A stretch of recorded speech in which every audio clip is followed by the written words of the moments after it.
supplemental option to cover dental, but essentially Affordable Care Act does include a lot of our other necessities that might be a little bit separate as far as plan options. So Medicare, I know that when you sign up for Medicare, you can sign up for Plan B, Plan C, that kind of a thing. Is dental one of those? Dental would be included as a supplemental plan. Yeah. So some of our individuals are what we call dual eligible, so they can apply for Medicare and Medicaid, and that way can help assist with your dental, your vision, your prescription costs as well. When somebody signs up for Medicaid, are there also different plans involved in that, or is that kind of a blanket plan that everybody gets?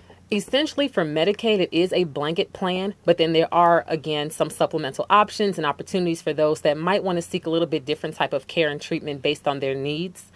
Therefore, they can opt in or opt out of certain opportunities and certain coverage needs as well, or they can go and seek a supplemental option through the Medicare or through a new option on the marketplace. Okay.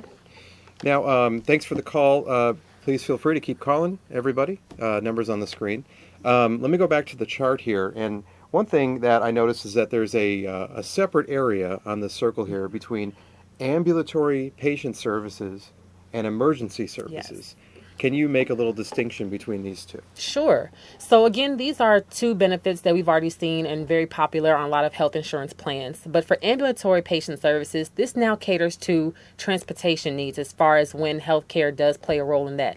So ambulatory patient services, of course, include the ambulance essentially. But say for an individual that may need a little bit more care on a consistent basis and they don't have their means of transportation, then their insurance can now cover up to a certain percentage.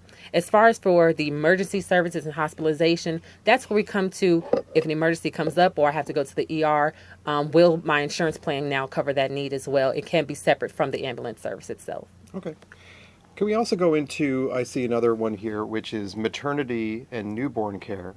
Can we talk a little bit about what kind of things are covered with that regarding doctors or prenatal care? Sure. So this was actually one of the popular highlights to the ACA. This is where we began talking about how women's services are now expanded and including a lot more of services and preventative care and wellness treatments specifically for women. So maternity and newborn care now is included as an essential health benefit. What this says is that it will take care of a woman's needs, such as going to an OB-GYN versus a traditional primary care physician, and it will take care of their newborn child infant from prenatal as well as to those first few important months and years of that newborn's life. Okay. And let me bring this back down for just a second. Now, this is not something that everybody always had access to. That's the point of the Affordable Care Act. Correct. Is that Correct. These are now things that everybody can sign up for and have access to.